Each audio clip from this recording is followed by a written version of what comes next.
Так, по просьбе одного из подписчиков, в этом видео я расскажу, что делать, когда один из супругов хочет создать лучшее будущее, а другой не хочет или даже мешает этому. Меня зовут Заплаткин Олег, и на этом канале я говорю о деньгах простым языком. Признаюсь, я хорошо знаком с подобной проблемой и сам много лет был ее заложником, даже не осознавая этого.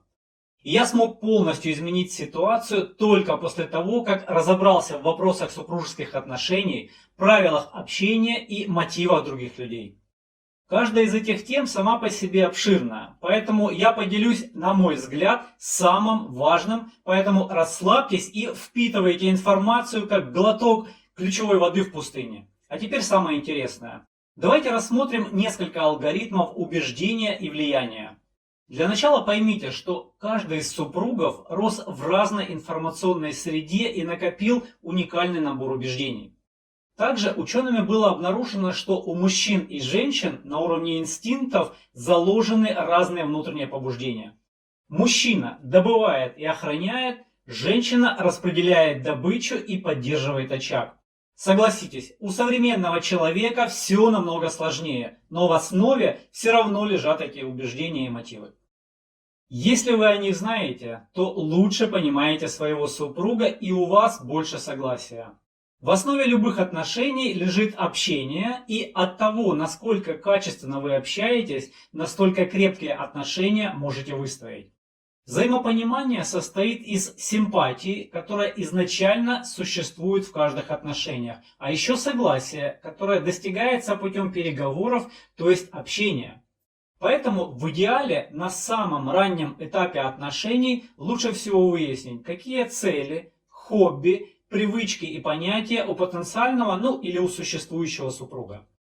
Потом рассказать о своих и поставить большие цели на 10-20 лет, с которыми вы оба будете согласны. В дальнейшем, естественно, вы сможете их корректировать.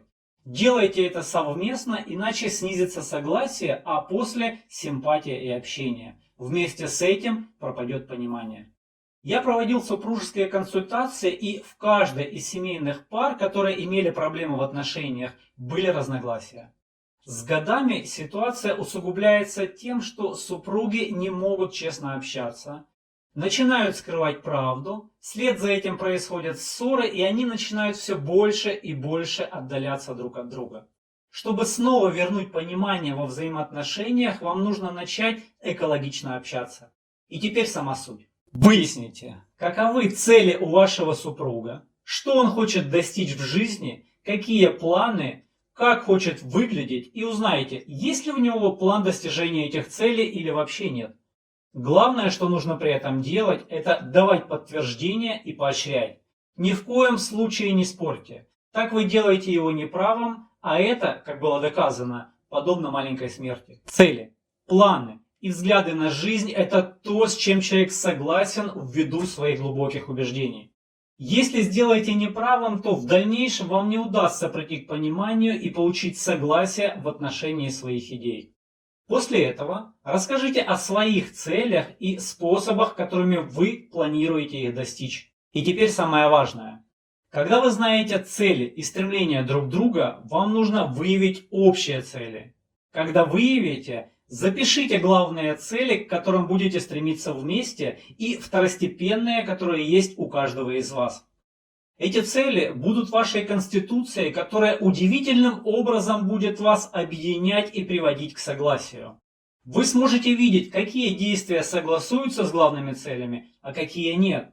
И когда заметите отклонения, сможете напомнить о них партнеру. Как видите, нет ничего сложного. Благодаря данным, которыми я только что с вами поделился, мы с супругой вместе составили финансовый план, согласовали суммы и необходимые конверты для наших целей и за 5 лет ни разу не спорили. Вместо этого мы помогаем друг другу вести дела, чтобы быстрее достигать общей цели. Если вы не смотрели видео «Управление финансами с конвертами», то обязательно посмотрите, ссылка на него появится в этом видео. Тем, кто впервые на моем канале, рекомендую подписаться, просмотреть прошлые видео и не пропускать новые. Для тех, кто еще не прошел бесплатный мастер-класс «Ключ от финансового лабиринта», обязательно пройдите, я оставлю ссылку под этим видео. Делитесь своими успехами и приглашайте друзей в наше сообщество. Предлагаю вместе создавать вокруг себя новую финансовую культуру. Желаю вам удачи и богатства!